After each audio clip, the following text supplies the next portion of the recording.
want to play. I want to play.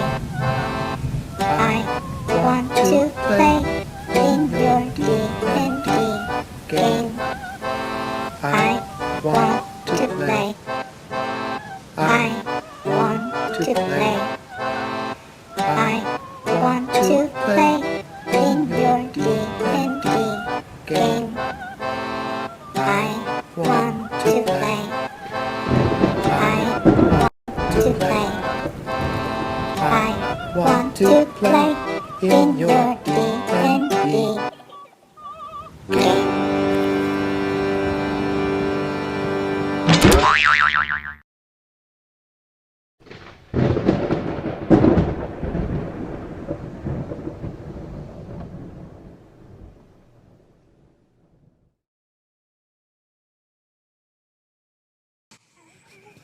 Buddy, and welcome to Dice Camera Action, where nobody dies ever. Right. Mm-hmm. Funny. I'm literally just typing. I feel that ache in my joints where a character death's a brewing. Yup. Only emotionally. I got the cup ready today, guys. We were just joking earlier that we already know that crying is a free action, but now we know that death is a reaction. And we were also talking about Anna being in the snow last week and Nate being under the sun. Strange reversal. Mm-hmm. The sweet, sweet irony. Sweet, sweet irony. Yes. So previously in Dice Camera Action, Paulton made new friends of two Shadowkai assassins in the Shadowfell before setting down roots in a rundown two-story tavern called the Dead-Eyed Drunk. And meanwhile, his companions, the rest of the Waffle Crew, along with their new friend, Miranda Moonwhisper, and led by Simon, chased after him. And along the way encountered a nobleman on a horse named Lord Nile, and also a Vistani wagon being led by Strix's half-brother, Izek, from Barovia. And Izek seemed to have had a change of heart after losing his fiendish arm, and also gave the Waffle Crew Mr. Shambleface, which Strix pocketed. No, thank you. Which Strix hid away in the folds of her robe. When they finally arrived at the Y-shaped crossroads, which the tavern overlooks, the Waffle Crew found the area blanketed in thick snow with an army of snowmen all around the tavern. Strix barreled toward the tavern on her broom, barged inside to confront Paulton, and was immediately stabbed in the back by the two Shadowkai assassins and went down. One of the assassins took Mr. Shambleface off of her before her body disappeared in oily black smoke and sort of fell into the floor. Whereupon, Strix had a side adventure with the C Team over in Acquisitions Inc., where she found herself in the Underdark in a city with drow. And there she helped the C Team out of a fix and also secured a few things that she hopes will help her friends back in the Shadowfell, whereupon horrible beasties dragged her back down into the earth, and the C Team never saw her again. It was graphic. While Strix has been absent, Diath nimbly darted through the army of snowmen toward the tavern, getting very, very close. Evelyn, pretty much the same, except flying through the air with her flaming sword, knocking snowmen in the head as she goes, in the heads as she flies by. And following them as well, Miranda found herself kind of swarmed by these and used her Ring of the Ram to slam one of the snowmen back, whereupon the snow fell away, revealing that underneath each of these snowmen is an ice Paulton with a sword. Miranda, what would you like to do? You are now surrounded by these ice Paultons. You were also shot by a dart that came out of Simon's mouth some distance back. He's about 60 feet away from you. The snowmen are much closer. They're within 5 to 15 feet of you. Okay. How far away am I from the tavern? Let's say that you are 30 feet. 30 feet. All right. I'm going to try to hidden paths up to the roof. Okay. Now, you notice right away that this two-story tavern is in pretty bad shape, and there is a thick, heavy weight of snow on top of the roof. There are holes in the roof that the snow is falling into. All in all, pretty dilapidated. On one corner of the building is a turret that's a little bit higher than the rest of the structure. You can pretty much choose to move yourself onto the main roof or onto the roof of the turret, your choice. Can I see anything on the turret? Yeah, you can see at the top of the conical roof of the turret is an iron weather vane with a raven worked into its design, a wrought iron raven. I'm actually going to jump up to the roof where they're close to a hole, not Okay. like right into it, but close. Got it. Okay, so as you materialize on the rooftop, I would like you to make a dexterity saving throw to stay on the roof.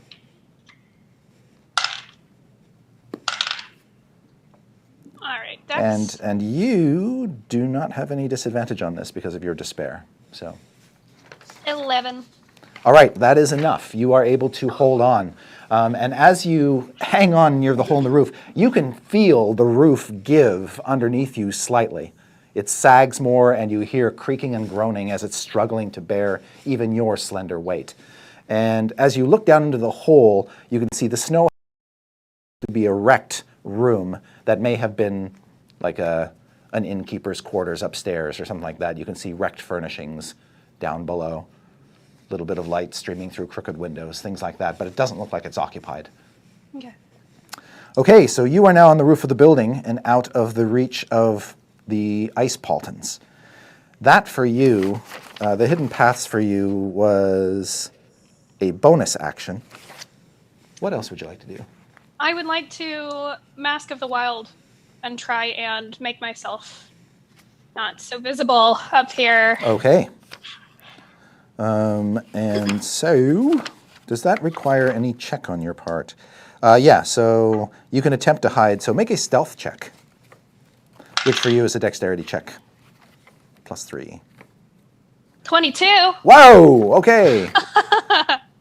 So even though you're on a white roof, you are able to mask yourself quite nicely. Excellent. I rolled a 19. That's the only reason why. Excellent. Good job. Great start. All right, down below, Miranda, you can see Lord Nile still wading through. It's his turn now, and he's going to hack at one of the ice paltons, and he hits it twice and actually shatters it.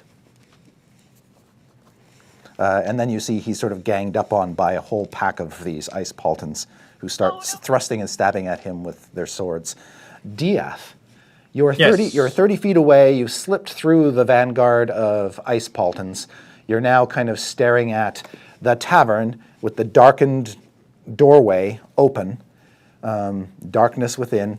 To one side of the tavern, to your left, parked is the battered old coach pulled by the ogre zombie with the hook hand. And the zombie is just sort of staring stupidly off into space, not paying any attention to anything that's going on. Okay. Is there a like stairway up or anything to this tavern or structure, or is it just like no? on It's sort of perched on a bit of a hill, so there's nothing really. There's like a step leading into the doorway. It's got a little bit of a hill. Okay. And the other thing, you can see that most of the tavern is made of wood that's deteriorating, but there is a big stone chimney off to one side. There's the turret off to the other side, and then hanging from all the eaves are these weird glyphs made out of twigs that have all been bound together. Right. And then Evelyn is like behind me. Yeah, she's sort of up and to your right. She's just sort of gone over the snowman. So she's kind of as close to the tavern as you, but elevated. Yeah, she said she was dragging the Heart of Spinelli, flaming like. And just sort of she was just sort of whacking snowmen on the head. Dunk, dunk, dunk, dunk, dunk, Dunk, dunk. dunk, dunk, dunk, dunk, dunk. All right, so I'm just gonna keep my forward motion, continue sprinting forward, towards the entrance of this tavern. Okay. But once I get close enough, I'm actually going to do a moonsault. And at the peak of that moonsault, as I'm turning around, I take a flask of oil and throw it straight down at the ground, just splattering the oil all around near this entrance in Evelyn's path. Okay. Okay, so... And then like I'll land and then like turn my attention back towards like the tavern. Okay, so do you want to be, when you end your move, after you've thrown the flask down and splashed oil in the doorway, do you want to be outside the tavern? Is that what I'm understanding? Yes, I'll still be outside Yeah. the tavern, and like the oil is basically like making a protective barrier near the entrance. Okay. All right. And so drawing the oil, smashing it, that'll be your action, and then you complete your move, and you're done. Yeah. And then, Evelyn, you're flying through the air. You saw Diaz take an oil flask, shatter it down in front of the door, the open doorway of the tavern, and then deke to the side, basically. And did you say Paulton had come out of the tavern, or he's presumably No. still inside? Presumably still inside. The last you saw, Strix rocketed inside the tavern and is in there somewhere. And I can arrive at the tavern door Yes. on this turn. Yeah, you're 30 feet away from the tavern door. Okay, so I land next to Diaz and I give him a nod. Like, I understand what you did. I see it. And then I step through the oil, through the open doorway. Okay. Do you want to let your sword ignite the oil? No, I'm holding it above the oil ready, Okay. but I'm not. As you attempt to move through the doorway, it feels like you're walking into a sponge. Boom. And then you are pushed back by an unseen force. I yell through the unseen force, Paulton! As you look into the dark interior of the tap room, you can see Paulton in its depths. A lot of the furniture has been moved around and pushed out of the way. Just inside the door, a little ways, there's a blanket, like a torn piece of blanket or rug, kind of lying in a pile. And then beyond that, about 15 feet beyond that, you see Paulton. He is a dark shape in the darkness, but his eyes are glowing blue. Paulton? She's like, kind of like, And Paulton, you see Evelyn in the doorway, and when she tried to enter, she got repulsed. she has her sword, but she's kind of putting it behind her and has one hand out, like coaxing like a scared dog. And she's, Paulton, I know that this isn't you. I know something's talking to you. And listen, I've never asked anything of you, have I? I've never asked you to be anything other than you are. I've never asked you to do anything other than what you want, but I'm asking you now. Your family is here. And if that's ever meant anything to you, if you've ever cared anything for me, stop and take that ring off. Don't make me do this. Chris, how do I feel about this? The ring says to you, hey, it's you and me forever, bro. Don't listen to her. They left you to the mercy of Strahd and Castle Ravenloft, remember? You had to get out of that by yourself. And then down in the Fire Giant Fortress, you remember that? You were off on your own. They didn't care about you. You had to find your own way out. Do you want that to be your life when we have all of this and soon more? I can't, but I want to choke the ring. It's like, it's hard to fight that logic, huh? Out with the old, bro. In with the new. Hey, all right. I feel you. Now, it's not technically your turn yet, Paulton, but talking is a free action, so you can obviously talk to Evelyn. Mm-hmm. And she's just standing there like beaming as much. Okay. Oh, no, go ahead. She's beaming as much care as she can to you. You've like never seen her eyes so wide. And she's just like, Paulton, if there's anything in you, any one of us, please let that park speak to you right now. Chris, do I have an because I saw her like kind of get repelled when she tried Yeah, to walk in. yes. Do I have an idea of what that was, or? Make an intelligence check, or intelligence arcana. I guess it's the same thing with you. It's just an intelligence check. Yeah, I ain't all that smart up there. All right. And for the purposes of mechanics, I guess what I'm actually doing with my action is holding action to ignite the oil, with the trigger being him trying to hurt any of us. That check was a 21. Okay, you haven't seen this effect. This effect hasn't been relevant to you before, but you suddenly piece together that this place must be magically warded against certain kinds of individuals. And that may be because of the glyphs that are hanging on the outside of the building.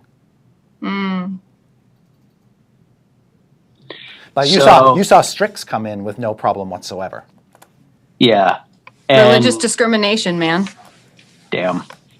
And DF and Evelyn are out front. Yeah, you saw DF briefly spring into the door frame, drop the oil, and sort of leap to the side out of view. And now Evelyn is literally standing just in the doorway, or just outside of the doorway, with the winter light, the gray winter behind her. And I should have mentioned at the beginning, the snow is just falling and falling and falling upon this entire scene. Even as you stand there, DF and Evelyn, you're like brushing flakes off, and Miranda, you're brushing flakes off yourself. And the temperature is quite cold. Not to you, Evelyn, you can't feel it. Thanks for the reminder, Chris. Yeah, you're welcome. Yeah, and then the ring says to you, Paulton, hey dude, we got a course of action here. We got a plan. We got to follow through. It's like, yeah, when you're right, you're right. I'm gonna respond to Evelyn. Okay. Just be like, oh. And by the way, Paulton, your turn is next. So. Okay. It's like, oh, Eve, I'm so sorry. And that's all I'll say. Okay. Would you like to take any action on your turn? We're on the turn now? Okay. So, how far is like the entrance from me? Like, how far are they? 15 feet. 15 feet. And so Miranda transport. Did I know that she transported? No. Well, actually, yeah, you do know she's up there, because she's in contact with the snow. Gotcha. So, and the other, and actually, you can even hear in this creaky old building the sound of the roof creaks coming all the way down to you, suggesting she's sort of over to your right on the second floor above you. And how far is that? Like, how tall is this? Oh, it's she's on the second story roof, so she's probably about 30 feet away from you, but up, and like there's like wall and floor between you. Okay. So Paul just kind of like gets up. He's just looking around. It's like, all right, we're gonna do the thing now. Oh my God, I've been waiting. I've been waiting. All right, cool. All right, fam, let's go. And I'm gonna set off using the ring, a freezing sphere. Okay. Ba-do-do-do-do-do. Looking up the spell right now. To Luke's freezing sphere. A frigid globe. Chris is in just such a great mood today, isn't he, guys? A frigid globe of cold energy streaks from your fingertips to a point you choose within range, where it explodes in a 60-foot radius sphere. Golly, wonder where it's going. So, with it being 60 feet, would that just be able to reach pretty much everything? Pretty much. 60-foot radius? Yeah. That engulfs the entire tavern. It's like, cool. Let's do it. I'm going to, just like, right from where I am. So, Evelyn, you're the only one who sees this icy orb appear in Paulton's hand that he just casts down on the floor, and it explodes outward in this great globe of energy that blasts past you, blasts through the walls. and blasts upward through every crack and orifice in the building. And so I would like everybody present except Strix to make I should look this up. I believe it's Constitution. I believe O comes before P. My heart is beating so fast. Me too. It is a Constitution saving throw. Okay. And so none of you have disadvantage on that because of your despair. If Strix were here, she would, but she's not. I roll a 25. Good. So I assume that I'm able to stand up under it. So I imagine that Evelyn is You'll standing take in that half doorway and damage. half damage. Yeah. Well, I just for fluff, I want to imagine that she Sorry. Oh no. I want to imagine, Evelyn standing there with her hand out to him, and she kind of like shields herself and bears up under the buffeting. Yeah. And then she looks up at him sadly and says, "Then Paulton is truly gone." All right. So Evelyn made it. Miranda, how was your roll? 11. Oh. And No. Jared? Nat 20, baby! Okay. So Take my damage. it's 10d6 damage, Paulton. Whoa. Oh, okay. Yep. All right, so. All right, give me a minute here. Mm-hmm. Ooh.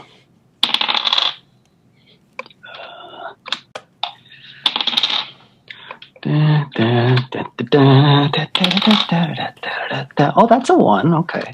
More ones. All ones. Mm-hmm. Okay. That's 2. Yeah.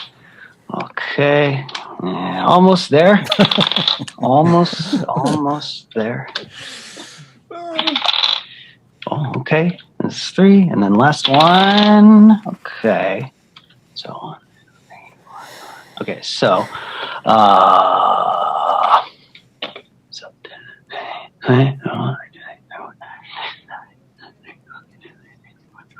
37.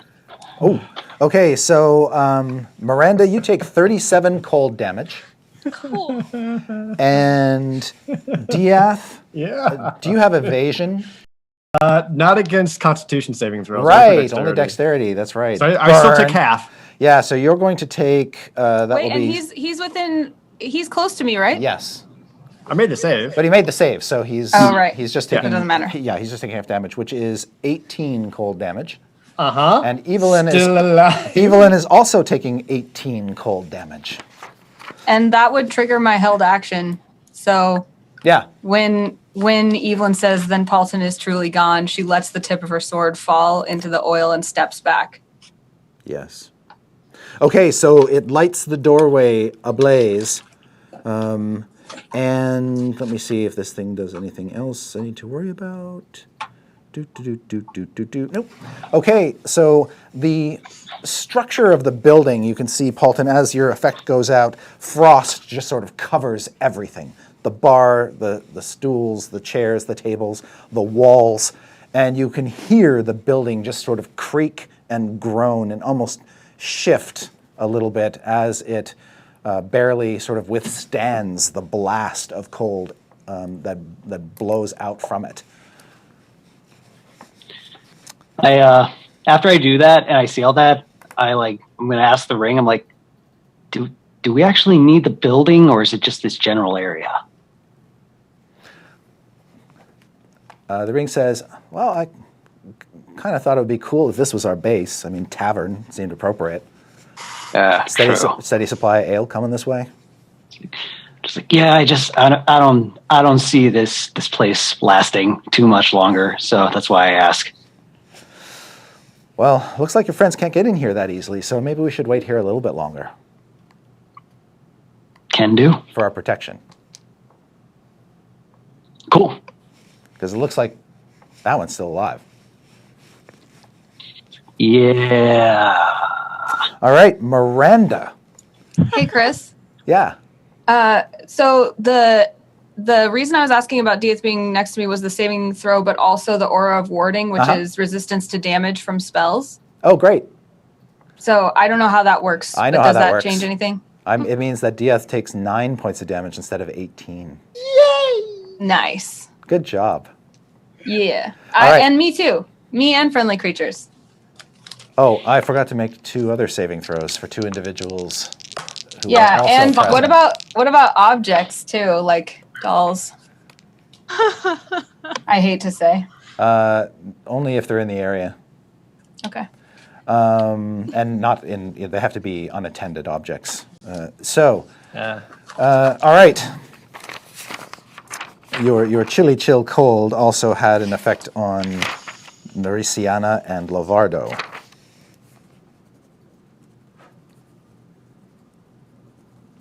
And they're dead. I'm sure they're fine. The ring flies off his hand and everyone's happy for once in their lives. Once. All right. So they're hidden in the shadows, Paulton, but they do kind of reveal themselves when they let out a horrific sort of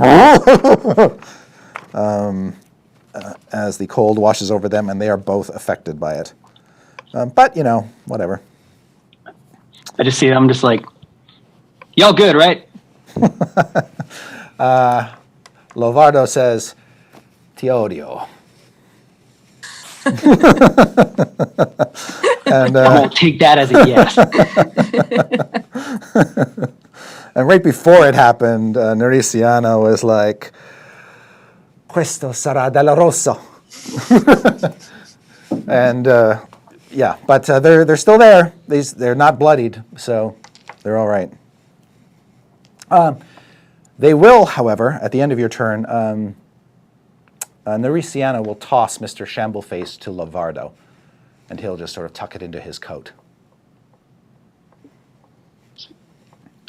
Y'all remember, right? Right? See? Okay, good. All right, Miranda, back to you. Okie dokie. Are there any trees nearby? No. No. So it's just an open Just expanse? just the ones that the tavern is made out of. Yeah. Okay. Yeah, great. Fantastic. Is there any snow on top of the turret? There is, not quite as much as on the less sloped roof that you're on, but yes, there is snow on that roof as well. All right, then. I'm going to wild shape into a giant vulture and fly over to that weather vane and stand on top of it and kick the snow off of it with my claws and hang on. Yeah, when you stand on the weather vane, it sort of creaks and sways a little bit under your weight, but it remains attached. You're now perched on the weather vane in this giant bird form. Excellent. I'm a beautiful giant bird. All Okay. right, I'm going to sit here for... The foreseeable future. Yeah. All right. Pretty much.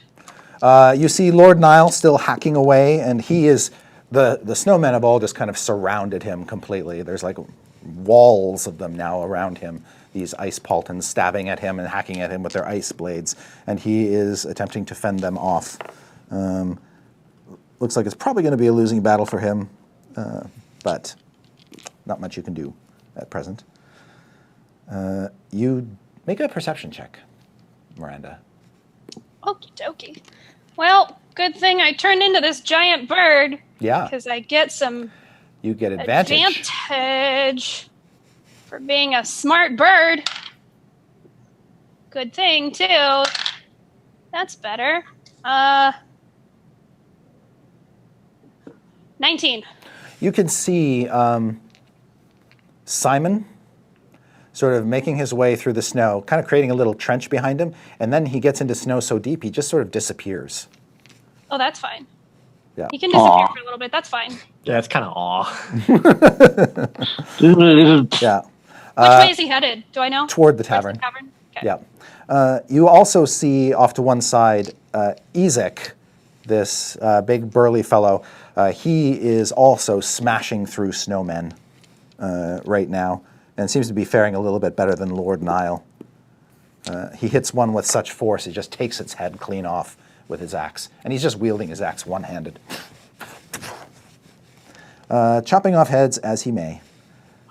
Diath, you're standing outside. The doorway of the inn is ablaze. It's like a rectangular ring of flame. Mm-hmm.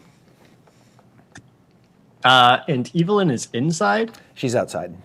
She Or took a outside. step back, so she's Okay. out in the weather with you, Okay, still clutching her flaming sword. great. Oof.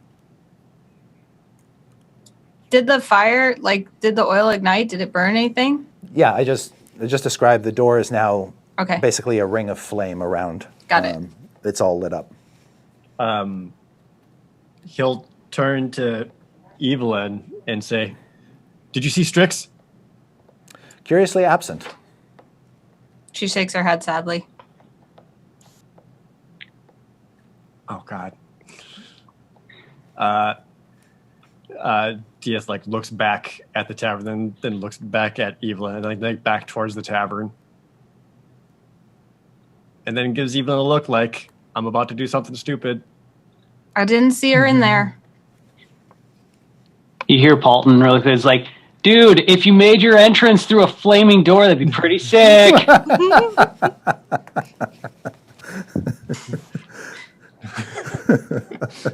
It's got your back on looking cool. Sort of. Evelyn kind of just puts out a hand, not telling him what to do, but a stand down invitation. And she Dude, says, it illustrates fire versus ice. It's awesome. she just says, you aren't very strong right now. I'd imagine at this point with the death curse, Diaz injuries he's ever had and scars are just becoming more and more prominent all over his body, from rope burns to being cut off, burns across his arms, and so not sickly as in really really thin, but just all of his scars are just showing much more. So he'll just call out for Strix and just try to see if she responds at all, and then No response. Oh, I'm fine. Oh man, do not egg me on. Correction, response. all right. And then he'll just kind of look around everywhere, trying to get any kind of sign of her, and then that's pretty much it. He won't take any actual action. He's just looking Okay. around for No any sign of her. her. No sign of her. Just the Paulton's cat call. When I saw the piles on the floor, and I assume the oily burn marks and stuff, did I see that oily burn mark that might have told me that Strix was spirited away again? Did I perceive that? No. Okay.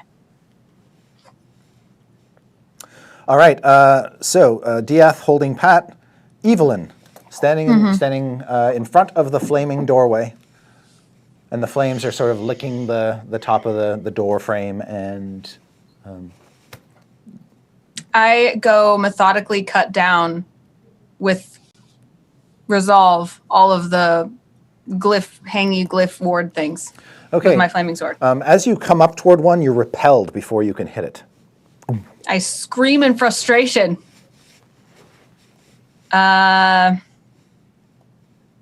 You flutter up to one, and you And? try to whack it, and he just sort of boom, bounces off mere inches away from it. And they're sort of rattling around in the wind and things, but yeah, you can't connect with them.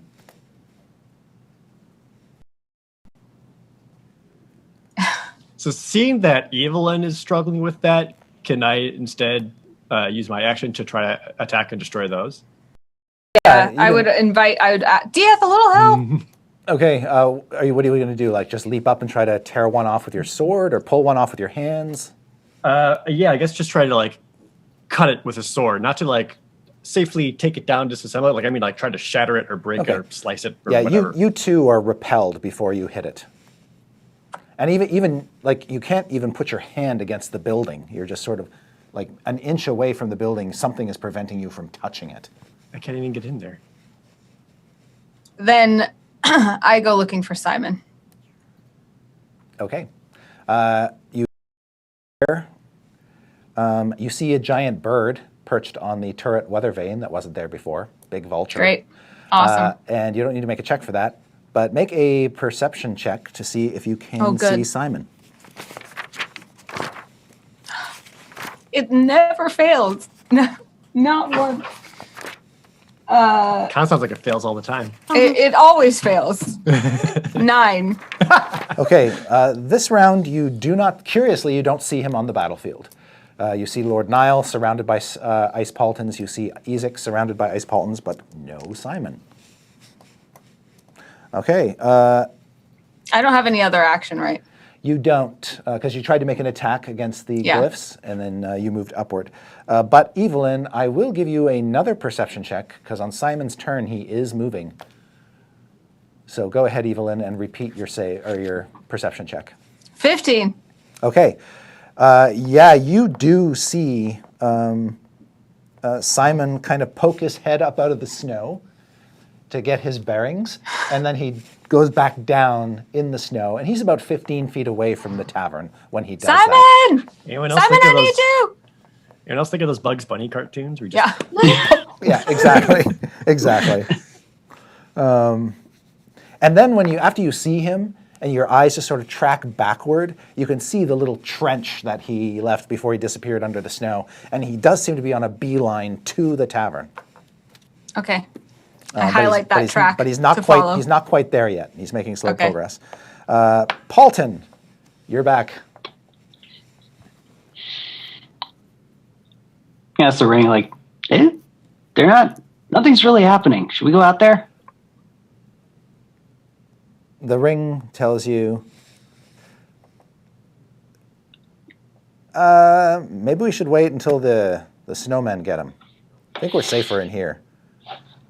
I'm worried they might try to like gang up on you and try to separate us, which would be Yeah, that wouldn't be cool. no, not at all. I haven't. Yeah. Oh, go ahead. Go ahead, sir. No, after you, he says. Oh, okay. just staring at his head his entire time. I don't want to be rude. It's like we could send something out there. Yeah. We sure I'm so could. mad at you right now. Yeah.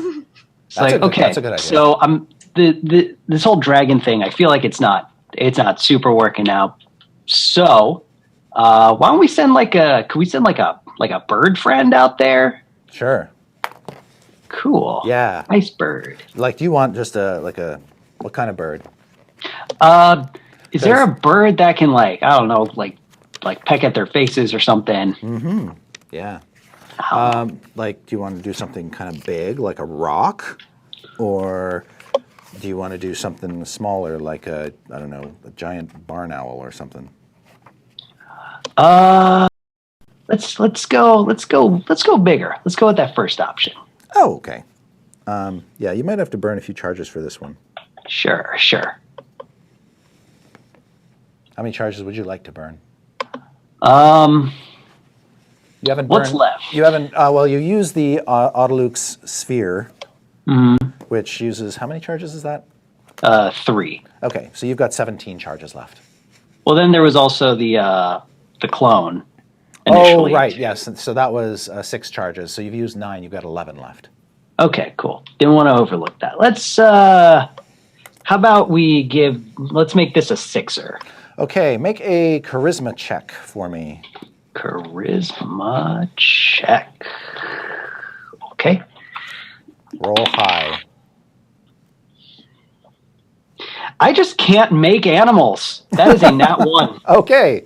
Like a balloon animal. Yeah. It sounds All like right. the ring just keeps letting you down. Oh. So the ring does not follow through. You are not able to sculpt the creature that you want, and it just sort of disappears before it takes shape. But the charges are spent.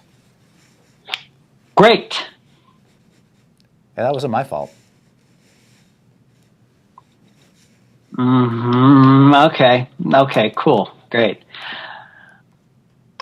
Well, I guess we'll have to see what happens later on then. All right. At this point, your 2 Shadowkai friends, Lavardo comes out and just sort of, with a look of impatience, says, "What is keeping them outside?" It's like I don't know. There's something holding them off. I didn't put it there, but someone put it there, and it's there, and now they can't get in. And then This whole plan is falling apart. Right? It looked so much better in my head, but now we're just like kind of sitting, like twiddling our thumbs. Just like, I don't know, go out there, see, do Yes, something. we shall sneak out there and kill them. Sure, that's fine. All right, they go skulking off into the shadows. And Miranda, perched on the roof, you see all. I see everything. I see for miles. Do I have any indication of whether or not if I made my hearth bubble, the snow would fall through it or into it? You touch a point in space. A 30-foot radius sphere of magic appears, centered on a point. Total cover blocks the sphere. Got it. Blah, blah, blah. There is nothing in the description that says it prevents the passage of anything. So, yes, snow would fall through it. Okay. What am I going to do? I don't even know anymore. I'm still gonna... I'd like to cry a little bit. Just a tiny, tiny bit. Okay. Free action. Free action, yeah. Mm-hmm. And then I'm going to try to drop Wild Shape and hold on to the weather vane without bending it off and breaking it. Okay. And I want to cast Cure Wounds. Can I see Paulton, or can I see DF at all? Yeah, from up here, you can see him down by the side of the building, yes. Okay, then that's So going to first, be... before you do that, Yeah. when you wild shape back into your normal form and hang on to the weather vane, just make a dexterity acrobatics check for me, or a strength athletics if you prefer, to hang on. Oh, definitely acrobatics. There you go. My athletics is a -1, so Yeah. let's not do that. Oh, that's fine. That's 15. Yeah, you hang on to the vane, no problem. Okay. And Anna Evelyn sees the giant vulture turn into Miranda, who's now hanging on to this iron weather vane. Making scared noises. Yeah. What are you doing up there? I don't even know anymore. Be careful. I don't know the meaning of it. Let's do a And when the wind blows, the weather vane just sort of turns a little bit and creaks loudly, and she's like, ah! How far away am I from the others? Diath is about, well, let's see, you're up on the weather vane, so you're about 35 feet up in the air. So you're about 40 feet away from Diath, and Evelyn's up in the air, about 40 feet up in the air from you. Oh, you're all so far away. Am I at all able to shimmy down the turret a little bit so that there's 30 feet between me and Diath? So I can... Yeah, you can sort of try to slide your way down to the roof and kind of hang off the turret roof. Try to find purchase on some outcropping in the wall. But you're going to have to make a strength athletics check for this one, I'm afraid. Cool. This is where the -1 comes in. Yep. That sounds like a 20. Okay. So yes, you slide down. You almost make it look like a winter sport. And Almost. Ooh. yeah, you sort of glide down. You find purchase. You're hanging there now, 30 feet away from Diath. Thought that was going to be the end of me. She escapes death again. Again, still shaking. I'm going to do some mass cure wounds. Okay, On he and I. great. Let me get some d8s. I'm sure he and I will love that. Yay, 3 d8s. Diath, you feel a warm, tingly sensation. It's 16 foreign. It confuses me. 16 hit points. All right. It's me screaming at the top of this turret. Ah! Feel better! Okay, excellent round for Miranda. Diath, invigorated with 16 extra hit points. What do you do? Evelyn went flying up. I don't know. I still don't know word or sight of Strix. So she probably wasn't even real this whole time. So that's cool. Oh, that's right, yeah. Those doubts start to creep in. Yeah. It's like, oh, right. That makes sense. That makes a lot of sense. Yeah, I don't know if I can really still do much more than I'm kind of comfortable with, other than just wait outside the tavern for hopefully Paulton. Okay. I guess he'll just kind of. I guess he'll just kind of call back out to him, just saying, "Paulton, please, we've come all this way. We've come for you. I don't care about the ring. I don't care about anything that was said. Like, we need you." Am I moved at all? Make a persuasion check, Dieth. I didn't get to make one of those. I'm actually proficient in this, and I don't know if I've ever really used it before, so that's neat. You're proficient in persuasion? Yeah. Oh. The things you learn. 12? Okay. Paulton, you don't think it's very persuasive just with 2 party members trying to talk you down off the ledge. It would take all of them. If only there were a third one around. If only.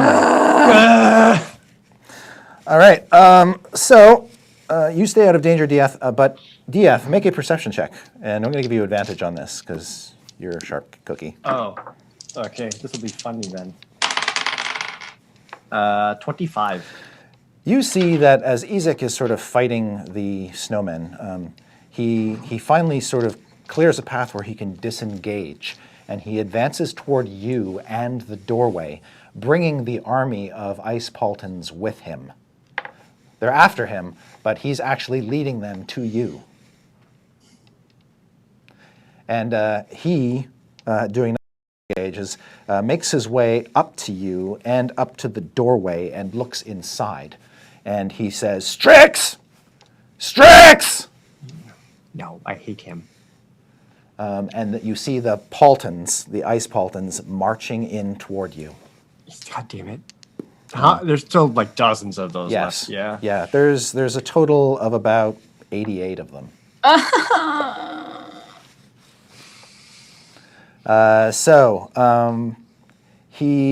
He's just screaming, "Strix!" And Paulton, you can see Izek, this one-armed hulking man, screaming in the doorway. And he's got a. Do I remember now? Now that he's shouting Strix's name, yeah, you recognize him as the crazy mofo back from Barovia who wanted Strix so bad he could taste it. And hanged me. And hanged Dieth. Oh, right. Oh my God. I'm so sorry. My bad, dude. Good to see you. And it is Evelyn's turn. So Ezek's just standing at the door? Yeah, he used all of his movement to get to the door. He doesn't have enough movement to march inside. Okay, but he wasn't like repulsed like I was or anything. He hasn't even tried at this point, and he's just shouting for Strix. I go to Simon where I see his little burrow going. Mm-hmm. I intersect his little burrow, and I reach down in the snow and pop him out of it. Okay. When you pop him out, you can see he sort of opens his mouth like he's going to dart you, and then he closes it again. Thanks, buddy. She kind of holds him real close, and she goes, "I know you love your daddy. Do you think you can help us make sure that evil ring doesn't take him over?" He sort of kind of shrugs. Okay, come on. We're going to go help him. And she kind of tucks him into one arm, and then she flies over to the doorway. Okay. And she says, she okay, like, here's the door, and Ezek's kind of blocking it. She kind of like pokes her head like this, and she has Simon like this, and she holds him up. She's like, "Paulton, Simon's out here, and he loves you, and I love you, and we all love you, and maybe you could take the ring off so that you don't hurt your son or anyone else who loves you." The ring says, "She's threatening us.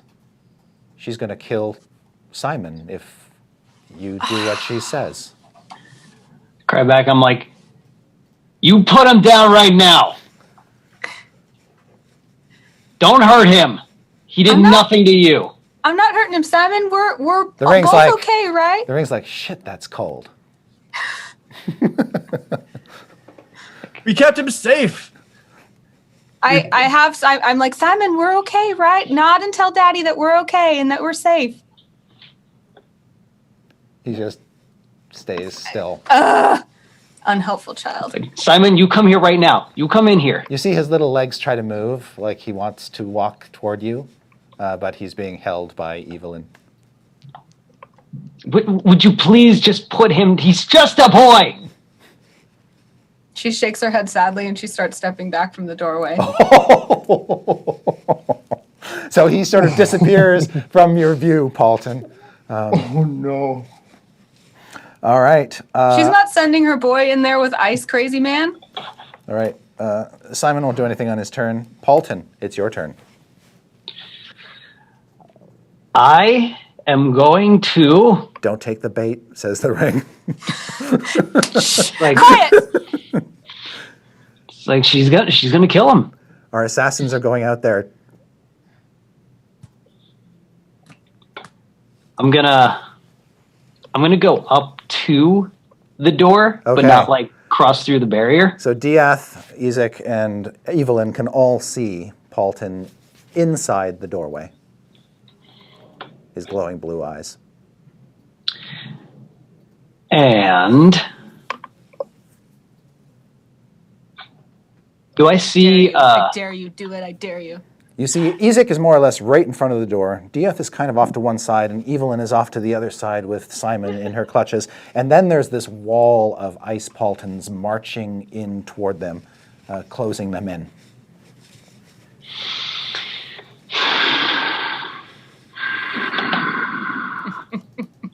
Do I have an do I perceive that the my shadow friends are out and about doing stuff? Yes, you can sense them. They're outside the building and moving around to flank your friends.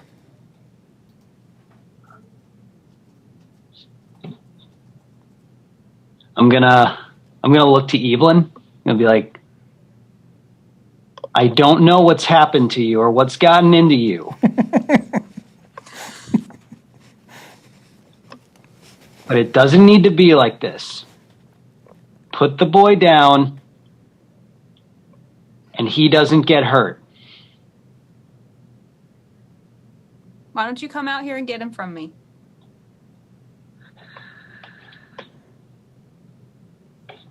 Oh, this is so much fun.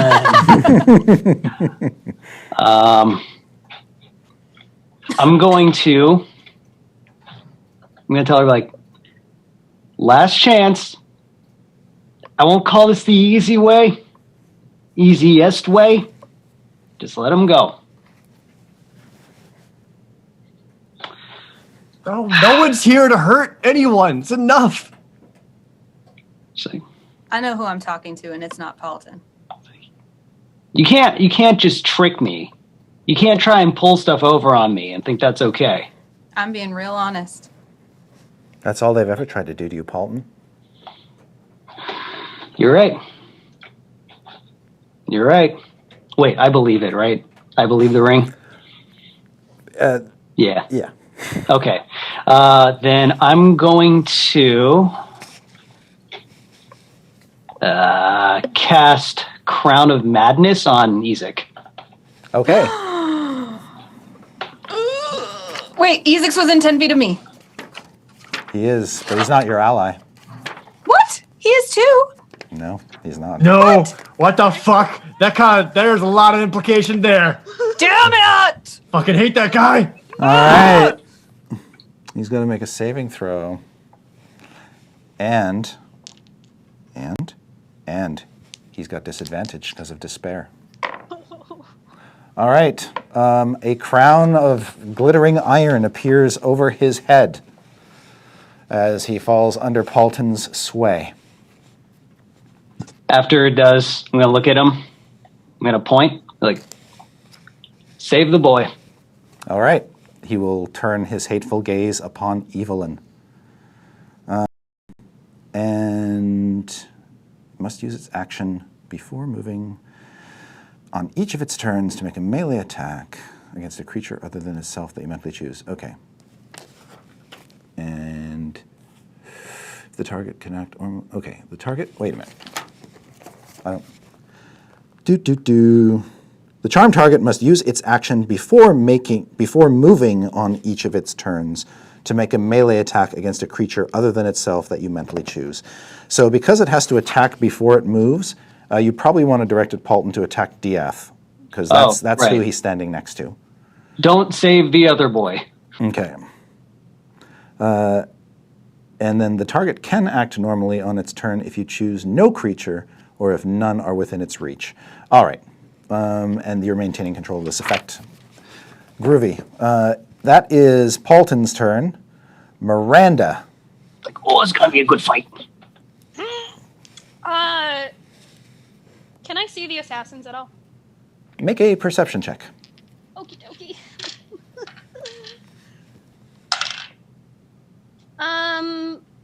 18. No. No? Okay. Going to cast Call Lightning on Izek then. All right.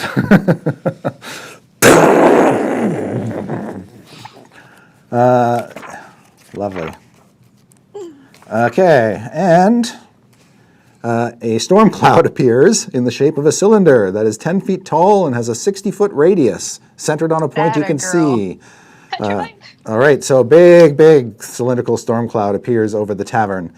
And when you cast the spell, choose a point within range, and a bolt of lightning flashes down on that point. Each creature within 5 feet of that point must make a dexterity saving throw. I assume you don't want to hit any of your friends, so you can just target Izek by himself. And if any of the ice Paultons are close. But Okay. I'm also going to cast it at 4th level. Okay, he's got to make a dexterity saving throw. Yep. Okay. And he rolled a 10. So that's not going to do it. No! Ah! Zap.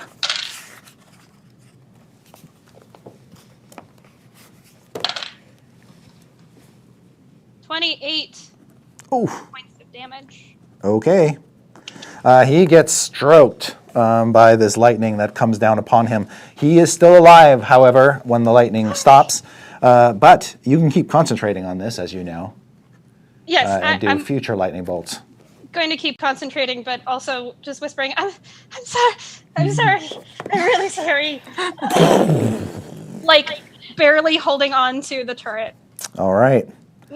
Sorry. Diath, you are up. You see Izek look at you with madness in his eyes, a crown above his head. Lightning has just struck him from above, and ice Paultons are surrounding you.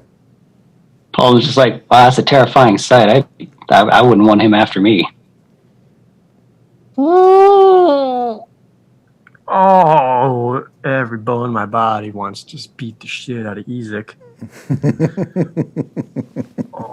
Everything wants that. It'd be fun. Everything wants that. Sometimes, self-control doesn't have to always be the case.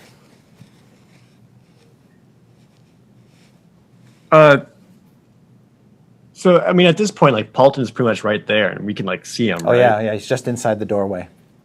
Great, okay.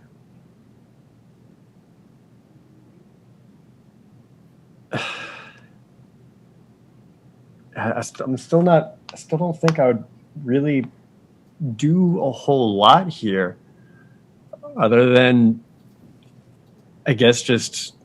Evelyn kind of points at the snow creatures. You might want to go into She's a defensive Yeah. full defense. Yeah, so I'll use the action to take like the defensive action. Okay. But he'll just turn back to Paulton, almost like just kind of defeated, and almost as if it was his last attempt to reach the Paulton that he knows, and not the Paulton that's before him. He'll just look at it and just say, "All I wanted to do is for you to see how lucky you are."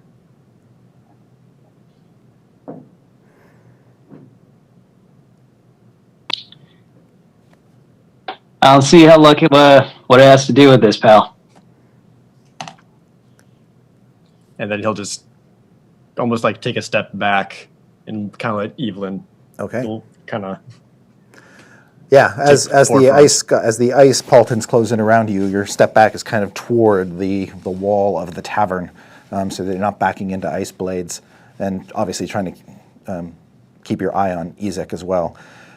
Paulton, after responding to Diath, you hear something behind you inside the tavern, and it sounds like this horrible moan. And then the floor where Strix fell kind of peels open, almost like a black mouth. Ooh, you trouble And the trash witch enters the scene, sort of crawling up out of the floor, and she's in her clutches what looks like a stone statue. And suddenly you see Strix laid out before you on the floor of the tavern with what looks like a petrified dwarf. Yeah, she's Here crying. comes the boom! She's definitely crying. Strix, what would you like to do? You have returned to the last place you remember being in the Shadowfell. But some things have changed. The furniture has moved around. There's frost over everything where there wasn't before. And Paulton is no longer in front of you, but behind you, standing in the doorway. Okay, how close is he to me? He is almost, you are right at his feet. Okay, can I see the ring at all on his hand? Yeah, it's evident on his hand because it is kind of Okay. glowing with a bluish light, and there are Okay. sort of veins coming off the ring up his Okay. hand and fingers. Now let's think about this. Nope. Mom's I would home. immediately like to use the stopwatch that thankfully given to me by So- Omen. Okay, so you're not going to do anything with the petrified dwarf? Not Okay, yet. okay. I want to use first. I want to take the scissors out of my robe, Yep. and I want to use the stopwatch. Okay. The what? The what? In the what? She pulls out what looks like a pocket watch, a weird sort of flat disc-shaped device with some switches or something on it, and she pulls out her iron scissors, and then she does something. Strix, make a intelligence arcana check Okay. I forgot to breathe. to activate the item. Okay. 18. Okay. The what? Then she presses it. And then I take the scissors and I cut his finger Hold on. off. Hold on. Hold on. Hold on. Well, I mean, now I know. Miranda, you are hanging off the turret when you suddenly see the falling snow around you slow and stop and just hang still in the air. The wind that you heard seems to be kind of absent all of a sudden, and the weather vane that was creaking above you on top of the turret just freezes in place, and there's no sound. You see Diath, Izek, Evelyn, Simon, Lord Nile, the army of Paultons, all frozen. Absolutely still. Everything around you is perfectly still except you. What do you do? Can I hear anything? No. My first instinct is to think that this is something that Paulton has done, in which case Miranda is going to book it for the opening on the roof and scramble inside and go down to confront him. Make a, just to scramble across the snowy roof, just make a dexterity acrobatics check. As you leap down from where you are on the turret onto the roof and then try to scurry to a hole. 14? Okay, it's a little slippery. You kind of slide a little bit and you kind of have to kind of catch yourself, but you make it to the hole and you can disappear down inside onto the second floor, landing on the floor like a cat. Careful, baby girl. And everything in here is kind of timeless anyway. There wasn't much activity here, but you just sense that everything around you is still frozen in time. Okay. She's gonna... Or there are stairs down, obviously, right? Yeah, when you sort of go out of this little room that you drop in, and it's got a kind of an open doorway leading out to an upstairs hall with a mostly torn off railing and a staircase going down that looks rickety and old. You can also see a room across the sort of at the other end of this upstairs hall with a door open that looks like it may have been a little bit more lived in. There's a fresh blanket there and things like that, but you don't care about that. You sort of make your way to the stairs, and by the time you get to the top of the stairs, you've used probably about 30 feet of movement. So you've still got some movement to go down the stairs at that point. Okay. And Just gonna prepare insect plague because that's what she was holding out for. Okay. Now, if you go down the stairs, you'll be using another move action, so you won't have an action left to cast a spell. Just so you know. Oh yeah. Yeah. Okay. When you run down into the stairs, they lead you down into the tap room, and what you see is an equally baffling scene. Everything is sort of covered with frost. And everything is perfectly still. You see Strix lying on the floor, frozen, holding a pair of scissors in one hand and what looks like a stopwatch in the other. Probably bought the cheap version. And you can see Paulton turning to look down at her with a look of alarm on his face, his hand with the ring sort of alarmingly close to Strix's scissors by mere circumstance. And beyond them, an open doorway where, again, you see frozen Izek, frozen Paultons. Everything is frozen. Can I finish the job? You can finish your movement and get all the way to Strix and Paulton and be done. Can I abuse hidden paths to finish the job faster? Can you what? Can I abuse hidden paths to finish the job faster? Magical pathways. Bonus action on a turn. You can teleport up to 60 feet to an unoccupied space you can see. No, because you would have had... You started to use your second action when you went down the stairs. Yeah. So you've used a move, you've used your action. You could use a bonus action to get there, but then you don't have any action left to do anything else. Okay. I'm just going to be as ready as I can to cut it off. Okay. As you get near them, you're right near them. I will say you could probably take the scissors out of Strix's hands if you wanted to, because essentially picking up an object is a free action that you can do once on your turn. Could you pick up a ring off of someone's hand? I'm just saying rings do come off. Or that. Can I try and slide it off? Yes, and you succeed. Thank you. That's fun. Come on. You pull the ring off of Paulton's finger, and you have it in your hand, and that's when you see the two Shatterkai step into the doorway. Yep. No. They appear to be unaffected by this effect as well. And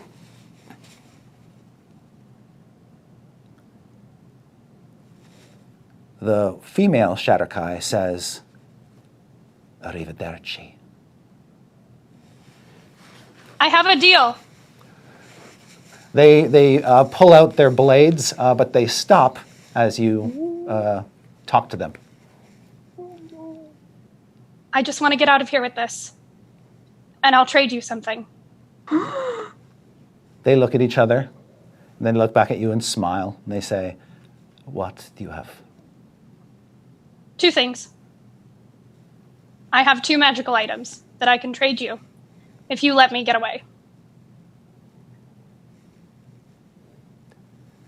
The woman says, "Tell us more." And she takes off the cloak, and she puts it down on the ground, and she puts her staff on top of it. They'll sort of slide past Paulton into the room and look at these items. And Lovardo will pick up the staff and examine it, and he seems to take a shine to it. Almost, he sort of tests it out like a walking stick or whatever. But Narisiana doesn't seem to pay any attention to the items, and she comes right up to him and she says, "I don't collect items." What do you want? She takes her gray fingers and just sort of caresses your face. No, no, no, no, no, no, no.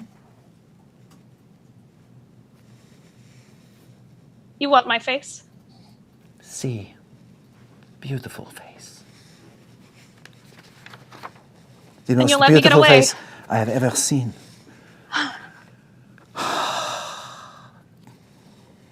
This is too scary. Bella in vista. You'll let me live and take the ring away if I give you my face. See.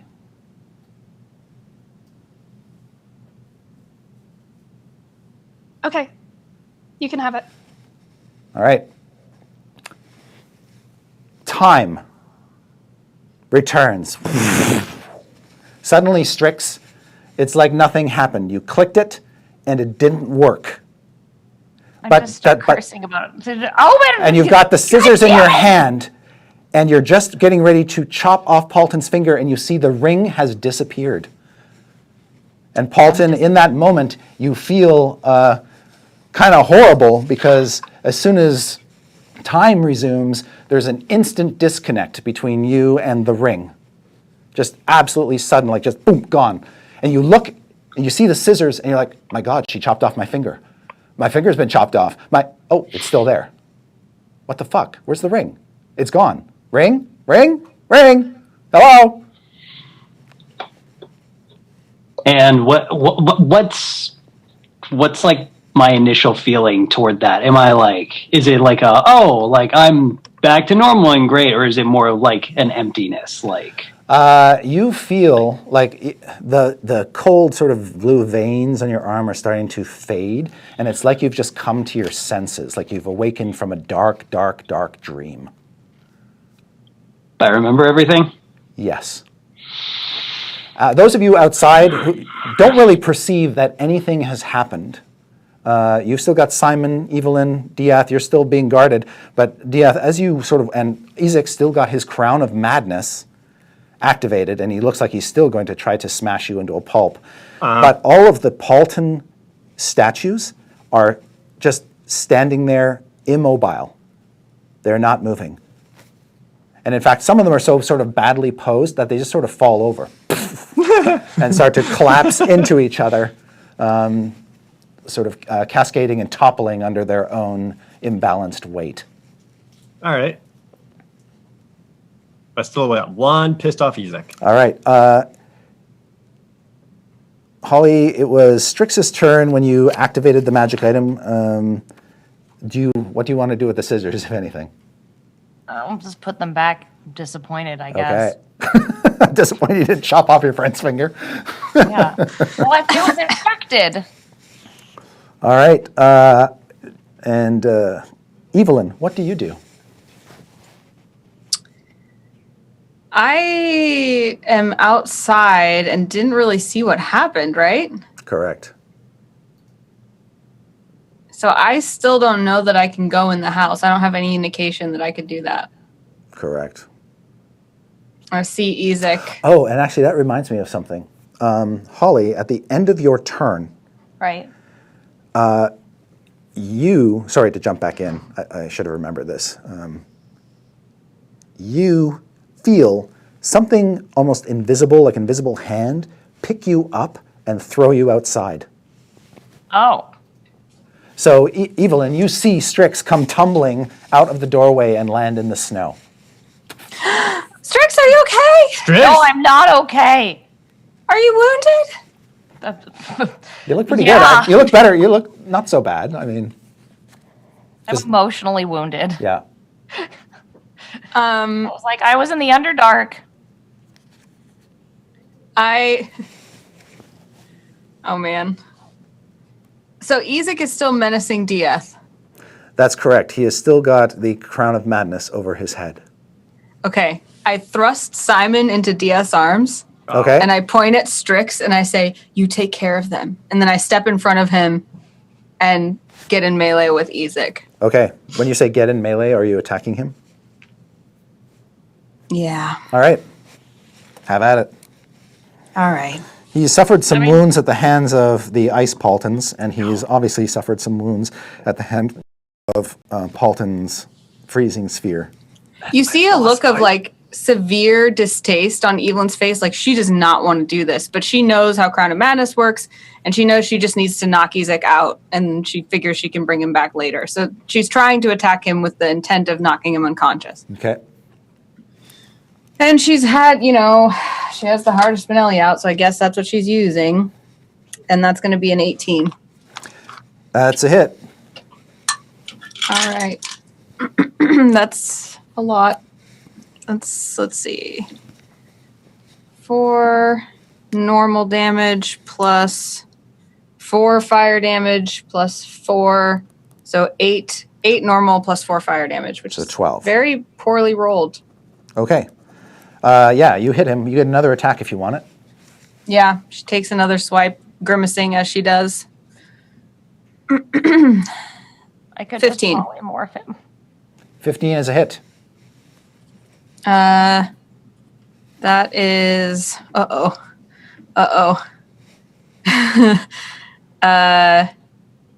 13. That's 21. 21 is going to hurt him pretty badly, actually. Izek is my boss fight. Sorry, Dia. All right, he's definitely bloodied and looking quite hurt. Simon got pawned off to Diath. Simon will, let's see. I guess he'll just take Diath by the hand and hold on. And Paulton, what would you like to do? Okay, so the ring's gone. The ring is gone. Suddenly. Disconnect. Yeah. What the hell happened? Where is the ring's is Miranda gone? You see no sign of Miranda, and you didn't see any sign of Miranda just prior to the ring disappearing. Are the You see no sign of the Shatterkai assassins. You're standing just inside the doorway. Everybody now is outside except you. So I'm just gonna immediately break concentration on the Crown of Madness. The crown collapses. Izek. Hey, sorry about that hitting you. Looks like you're fine now. He looks mad.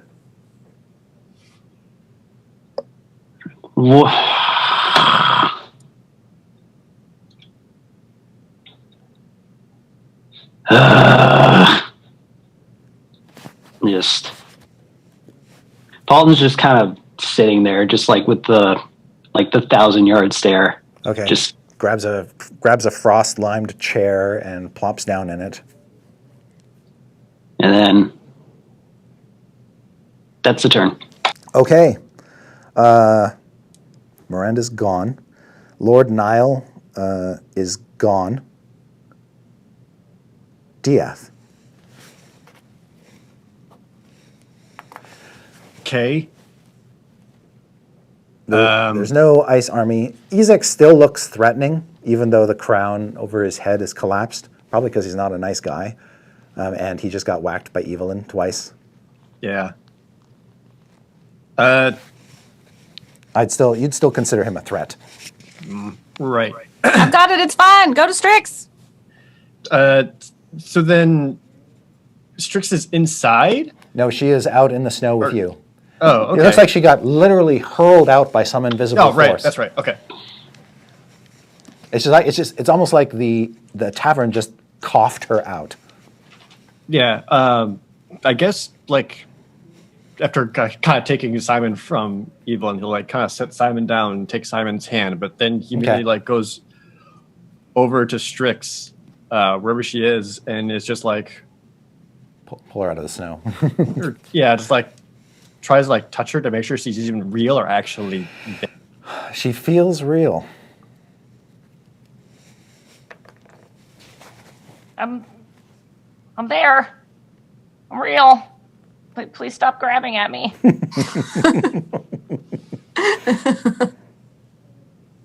I was in the Underdark. You're muted, Jared. Oh, whoops. Sorry. I was like, just what? And then, yes, he'll just pull her to her feet and then, keep himself in like a defensive position, keeps Simon nearby as well, and just has no idea what's actually real or what's actually happening and what he needs to respond to, and is just trying to make sense of it all. Got it. She's just like, it was the contract again. You remember that, don't you? Strix, it is actually your turn. Dieth gets very angry. And I can see Izek. Yes, looks like he's going to lay a smackdown on Evelyn. No. Can I just polymorph him, please? Sure. Please. And he's got to make a wisdom saving throw. He's -1 on the save. Oh, he rolled a 13. -1 is 12. That's not enough. What are you polymorphing him into? I'm gonna polymorph him into one of those chickens with the big fluffy tails that are really long. Okay. Got a really long tail, like a little rooster. Okay, polymorphed into tail chicken. Got it. Long tail chicken. All right, so. I'm just like, please no. All right. He's now hopping around in the snow. Equally furious. Strix is like, and also I met those people that we exchanged gifts with for some reason, and they were nicer this time. Oh, you saw them? How was Rosie? Is everyone? Oh wait, Rosie gave me a hug, so that was nice. Oh, that's so nice. Yeah, We are technically out of initiative, at least for the next hour, while Izek is a chicken. As you look around and survey the scene, apart from the ice sculptures that aren't going anywhere, you can see that the assassins left behind their coach and their ogre zombie, who is still strapped to the front of the coach with his big hook hand, staring off stupidly into space. And you see, after a survey of the surroundings, there's no sign of Miranda or the Shatterkai anywhere. Oh, it's really bad. Or the straw doll. Or the Strahd doll. Oh, that's really bad. But we see that all of the have stopped, so there's some indication that Paulton may have changed his mind. So Evelyn gets this hopeful look on her face, and she peeks in the door again. She sees Paulton sitting in a frost-covered chair with a 1,000-yard stare, kind of looking through the doorway past you. Is there still Paulton, like a did you- ward? And you can't, again, you're repelled by the ward on the doorway. She's just pressed up against the ward, like. Can I Paulton, want to check this ward? Did you have a change of heart, Paulton? Boom, boom. Paul's just like, why is it so cold? I got a 23 for That's excellent. So you believe that these glyphs that hang on this tavern protect it not protect it, they allow only evil to enter. And you believe that you were able to enter the first time because you had the Strahd puppet on you. Ah.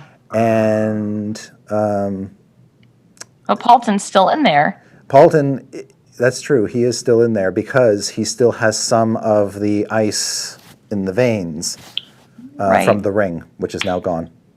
Well, Strix will turn back to everyone Yeah. else and just be like, "Hey, these prevent evil from going in there. I wasn't evil. I was holding the doll. Please don't think I'm evil. That's the last thing that I am. Please don't hate me." Yeah. And Paulton, even as you're sort of waiting here, you can feel sort of the aura over this establishment trying or waiting to kind of thrust you out. When Evelyn hears that this repulses evil and that Paulton's still in there and then that must mean he's evil, she's kind of like shocked and steps back. Like, No, if Strix sees it, she's like, "Just talk to him, Evelyn, please." He's not evil. I'm just gonna get up and just I feel it wanting to push me out, and I'd rather just get out on my own accord. Okay, you emerge. Evelyn steps back like, Does Paulton look like he's starting to revert back to normal at all? Well, he's still sort of pale and thin, and black hair is still there, but the sort of the blue veins running through him, those are dissipating and fading. And on my way out, can I grab some wine? Yeah. Cool. You grab some of the dwarven ale that was brought with you and take it out. And you can see that the blue light in his eyes has gone out and his normal eyes have returned. when he walks out the door past Evelyn and she sees that his eyes are no longer blue, she kind of steps up to him and like looks closely at his eyes. And then she kind of like touches a shock of his black hair and she's like, it looks good on you. Still just straight ahead, just like walking through snow. Yeah, he sort of walks through snow and kind of moves, sidles around his frozen effigies everywhere until he's like just sort of walking through the frozen versions of himself. So some of them have toppled, but they're clearly inanimate at this point. He like stops and just like looks at one. Yeah, it's staring you back with its blank, icy face. He's gonna like chug the entire thing of ale he's got, and then just take it and then just like smash it over one of the ice thing's faces. You see the face break off.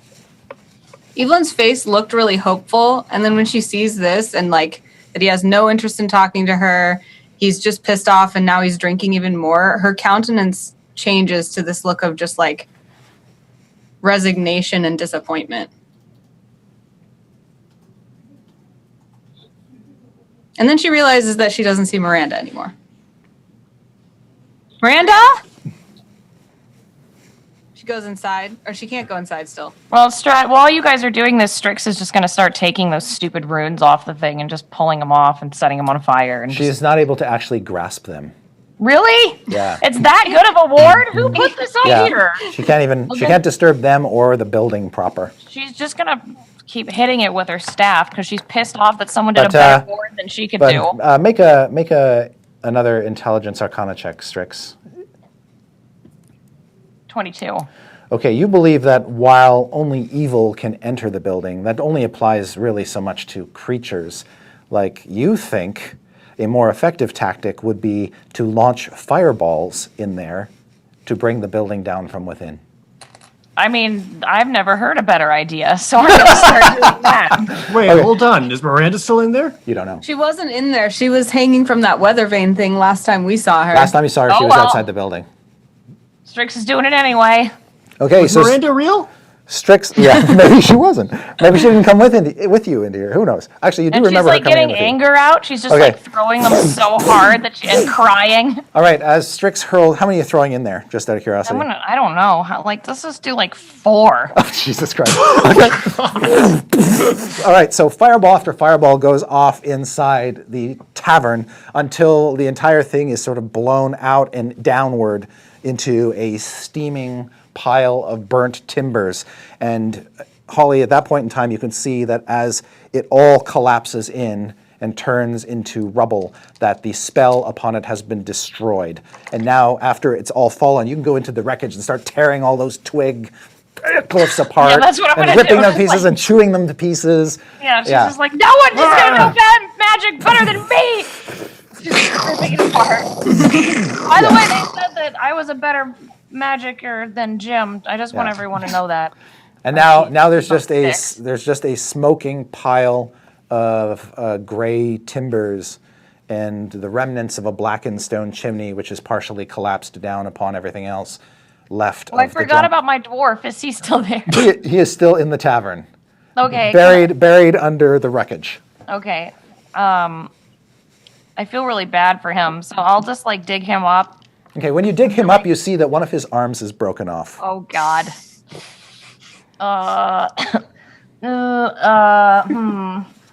He's kind of our problem now, so we should probably take him with us. You think a mending cantrip might be enough to reattach the broken arm? All right. If you have such a thing. I don't have that. Evelyn just kind of watches her, like, because Evelyn had this, like, hope that there was going to be some sort of beautiful, magical Disney happy ending, and then that obviously wasn't the case, and she's kind of like, you know, this is because she has no idea what's real anymore, so she just, like, realizes that nothing she hopes for is happening. She doesn't even know what's real and what's not, and she just watches Strix destroy this building and does not move, and so just, like, fire, soot, shrapnel, like all, and she's just kind of standing there with one side of her covered with this and watching Strix do that. Outstanding. After like Paulton starts smacking up Ice Paulton, Diaz kind of like tugs on Simon's hand a little bit, just like, come on. And then we'll like hold Simon's hand and lead him back to Paulton. Okay. Just hand in hand. Yep. Paulton, when you sort of, you hear the crunching of snow behind you and you see Diaz standing there with Simon, who's smiling. Yeah, and then as soon as we get close enough, Diaz will kind of kneel down, like let go of Simon's hand and just kind of like, just like trying to direct him to get back to Paulton. Yeah, Simon will rush toward you, Paulton, and just sort of tackle your kneecaps. He just looks at him, doesn't really say anything, but is acknowledging. Just like one hand on the head. And Simon's been away from you for a good long time. This is the longest he's been away from you recently, so he's not letting go anytime soon. Aw. He's just staring. Yeah. A lot of staring going on. Okay. And man, it is cold out here. Yeah. Jesus Christ. All right. And Diaz will stand back up and just kind of shrug his shoulders and just be like, kept him safe for you. And then we'll return back towards Evelyn and Strix. You see DF Paulton kind of, after delivering Simon, say that and turn away, heading back. Did you find Miranda, Diaz? Oh, shit. And then Diaz will start looking around for Miranda. Not even sure what he's really looking for. Was Miranda real? Miranda was real, right? We You had saw a friend named Miranda. Did you see Miranda too? Didn't we have a friend called Miranda at one point? Strix is just looking for portals at this point. She's like, there's got to be a way out of here. What? Didn't you have a ring before, Paulton? How did that? You still got one. You still got one ring, Paulton, and that's the ring of protection that protects you from the death curse. I'm gonna. How far has Diaz gotten from me? Wait, who's being affected by the death curse right now? The only one who would be affected is Diaz. Diaz because he's not wearing a ring. Yeah, he looks considerably more fucked up than you last saw him. Yes. I'll take that ring off. Yeah. And just like throw it to him. Hey. And then, can I use locate creature to see if Miranda's nearby? Sure. Let me just check the range.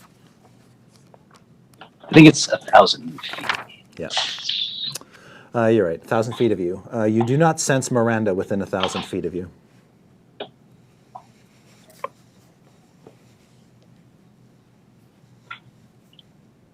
Waffles is here, right? Yeah, Waffles is still here. You told her to stand pat. If you whistle for her or call for her, she will come barreling through the snow. Oh yeah, she was. I told her to stay, and she was sitting there with choppy feet. Yeah. That's right. Yeah. Yeah, I'll give her a pet. Yeah, she'll come barreling over to you. And her face is just covered with snow. No, that must have been fun for her. Yeah.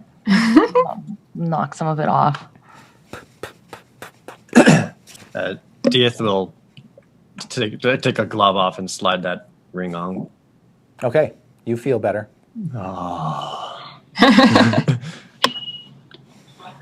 Paulton's gonna look to Strix. Is she still going ham on that fire? Or is that like kind of settled? No, she's staring at the dwarf now, going, "Oh," and like trying to put his arm back on. You can see where it's supposed to go. That's not hard, but you can't you don't think you can just glue it back on. You need to use your magic. Paulton's gonna turn to Strix. Just be like, what did you do? What do you mean, what did I do? What did you do just now? You did something, the ring was gone, and the elves were gone. Well, the elves, I don't know. I was going to cut your finger off, but I didn't, because you're my friend. Yeah, that's fine. I'm just saying, it didn't happen. I had a pocket watch that stopped time, and she pretends, and this dwarf, because they were supposed to help us, and I think if the elves are gone, I guess is that it did not work for elves. I did not know that. Curiously, it was given to you by an elf. It was given to me by an elf. I did not know that. I was being manipulated. I just wanted to help you guys. I wanted to help you because you're my family. I'm sorry the ring's gone, but it was evil. Well, I'm just like, we need to get that ring back. No, we don't. And we need to fucking destroy it. No, well, we can destroy it at that a different thing time. needs to not exist. I mean, I'm glad you agree now. So someone's going to figure out where it went. Because that... Oh, I can help. That was fucked. Evelyn's very excited. She was like, he was saying they need to get the ring back. She looked super sad. And then he said that they needed to destroy it, and her eyes lit up. And she cast Locate Object.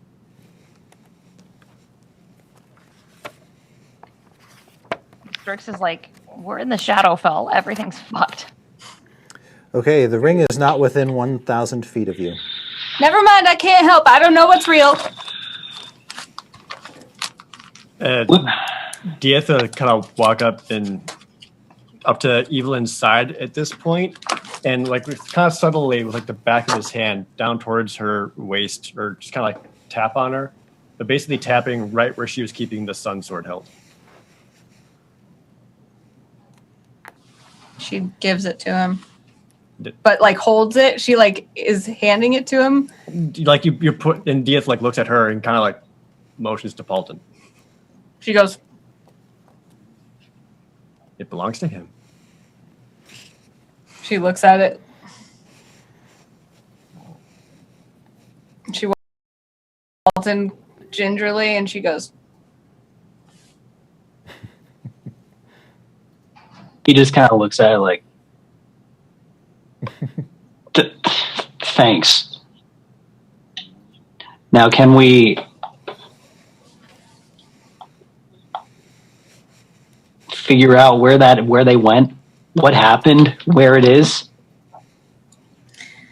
Diaz, can you track them or anything? I'll try, and then they'll kind of scout the perimeter for anything that looks like footprints within snow. It should be relatively easy. As you scout through the snow and look around, you can see, that 3 sets of footprints went off in a direction down one of the roads. And you can also see, you find Lord Nile in the snow. He looks like he was cut down, backstabbed even. You find... Is he like dead? Yeah. Izek's 2 guards also dead. The Vistani gypsy wagon is... the tracks seem to go there, and then the wagon takes over and leaves. So the 3 people got into the Vistani wagon and left. What the hell happened? Is that the same wagon that Izek came in. Okay, so that wasn't the wagon. It's not the meat hook wagon. That one is still at near the wreckage of the tavern. So the Shadowkai left their old, crappy, shitty, zombie-pulled wagon and took the one pulled by the horses that Izek brought. And apparently they weren't alone. Cut to Miranda. You are sitting in the coach with your 2 new Shadowkai friends. And you've got the ring. It is speaking to you in a lovely elven accent, telling you of the great wonders that it has seen in the hands of so many, but never has it fallen into the hands of one quite so beautiful and charming and gifted in the arts of nature as yourself. And it tells you how it was used to help facilitate the change of seasons and to bring about the beauty of winter. And you still have your face, because the Shatterkai were merely joking. And it was a good laugh. And you are in the comfortable. Lavardo is guiding the wagon up top, but you're in back with Nericiana. And there is some dwarven ale in here, which she finds repulsive. She just sort of feeds that up to Lavardo to keep him warm while he's guiding the horses onward. You've left the snowy region that Paulton created. His domain has sort of collapsed in of itself. And you are moving away with them under the agreement that the ring will never fall into the Waffle Crew's hands again. I'd like to find some string or ribbon or something and tie the ring around my neck. Okay. Yeah, so it just sort of hangs there, and you can feel it as it touches your neck. The cold of the Shadowfell does not seem to affect you at all. Just contact with the ring is enough to grant you that. You also feel like the ring is definitely safer in your hands than anybody else's, and the Shatterkai seem of a mind to agree with you. Both Nericiana and Lavardo says that they will help you any way they can to get you where you need to go. Do I know where to take it? North. North. North. We'll go north. And that's where we'll stop.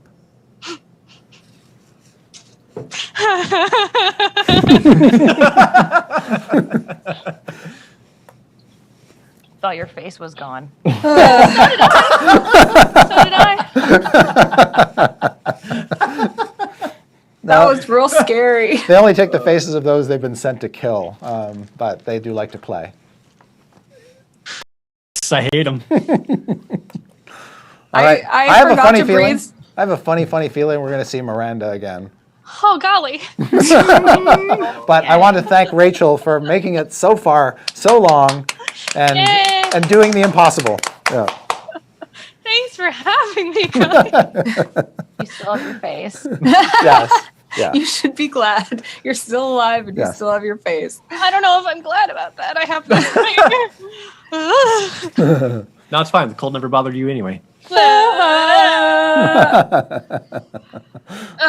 Everything is okay, guys. Yeah. I feel a little dizzy. I kept Yeah. forgetting to breathe. Yeah. My face is Sorry, real red right now, my guys. cold got way worse. Yeah. Oh, by the way, Miranda, as you're traveling north, occasionally you do see raven sightings. So somebody's an eye. somebody's watching you, watching out for you. Cool. I'm not. All right. scared. Bye. So yeah, I had no idea of how that was going to play out. Holy I'm smokes! sad I didn't get to cut his finger off. I know. He's a bard. He needs the finger. That would definitely crimp his bagpipe playing. Well, he said he was bad anyway. So Evelyn Paulton was actually even willing to cut off the hand at that point. There was a lot. Paulton has all his fingers and a driving, burning desire to see the Ring of Winter destroyed utterly. Perhaps the Waffle Crew will find the way to do that. That would be pretty intense. Because there is a way, but it's not a well-known way. Like all artifacts, there's one way to destroy something. Oh, good. Cool. How many Does more? it involve a mountain? Is it no. something that we're not qualified to do? Does it involve rituals that have very steep repercussions that we're unaware about? Who knows? A future story to be told. A future story to be told. Does anybody have any announcements they'd like to share? Oh yeah, you go first because you kept your face. Girl Scouts Glory is back actually this Sunday. Yay! Surprise! That happened really fast. This Sunday, same time, same place, D&D Twitch channel. All right. And episode 3 of my podcast is up, and I made a bunch of mistakes, and I don't care. Right. Your game, your rules, your mistakes. I'm God there. That's right. So. And deal with it. sorry, what's that podcast called? I almost Shit called you goes Miranda. down. My name is actually Miranda. Yeah. I've become Miranda. Moira, Miranda, Rachel is They're all the same. they all look the person. same. Yeah. Yeah, that shit goes down. It's on YouTube right now. It'll be other places eventually when I stop being an old man and figure out how to do stuff technology-wise. Yeah. Yeah. Other things going on. A Misclicks game coming up, right? Yeah. Yeah. So in a half hour, it will be my third session as D&D playing The Lost Mines of Phandelver, which is the 5th edition starter set adventure. Has the power gone to And- your head yet? I think I have not let it go to my head enough, so that's my probably- plan for okay. this episode. I'm learning a ton every episode. Like you go into it Yes. thinking that being a DM is one thing, and then you learn it's not, so you go all the way to the other thing, and then you realize that wasn't really where you should be either. So now, third session, Oh, yeah. hopefully I've learned a lot, and I think today will be really fun. And then also, I'll let Holly talk about our game that we play on Thursdays, but I'm in that one, so watch that on this channel. And then not D&D related, but like my entire life is revolving around it. On Thursday at 3 p.m. is the premiere of Stream On, which is the new Twitch game show that I've been producing.